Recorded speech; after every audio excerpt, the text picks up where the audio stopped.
Good morning, everyone. My name is Casper Hera, and I'll be taking you through on-site mentorship training in the rural health facilities.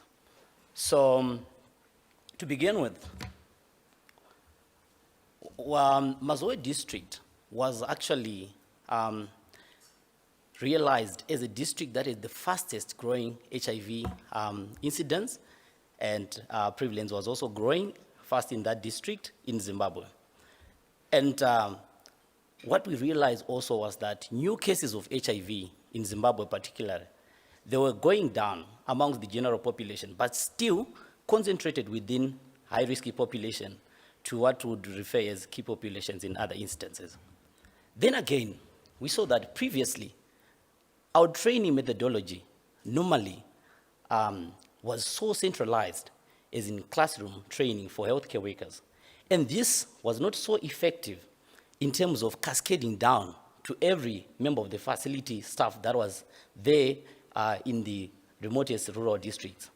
Then also, we realized that in rural settings, there are limitations in terms of resource availability, and it required us to have efficient allocation of resources for whatever intervention that we would do in rural areas.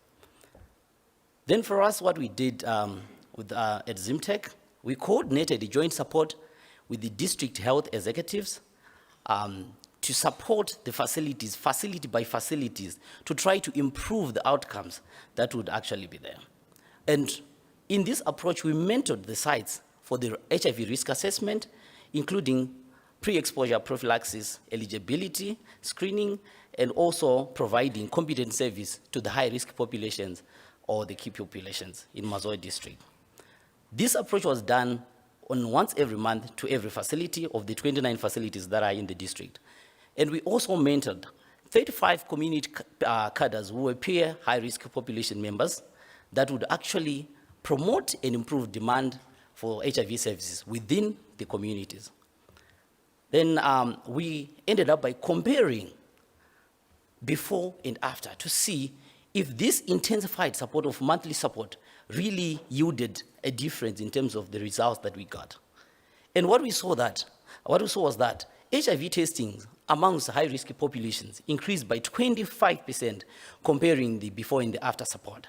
Then also, PrEP initiations increased by over 177%, and PrEP continuation improved by 74%. Then high-risk populations in HIV care increased by 8%. Then what we also realized, what was very critical amongst high-risk populations, was the tracking of viral load, which was, here we measured the collection of the samples, or the ability to track and get the samples from high-risk populations, which improved by 17% post the support. And what we came to conclude was that on-site training, mentorship and support approach to capacitate team members was really a way to increase the resources, especially in resource-constrained setups. Then also involvement of peer community cadres was going to improve demand creation for high-risk population members, especially in rural settings. So please, these are the supporters, and the funding, we got it from PEPFAR and CDC. Thank you, everyone. Please come to Poster 787 for more information. Thank you.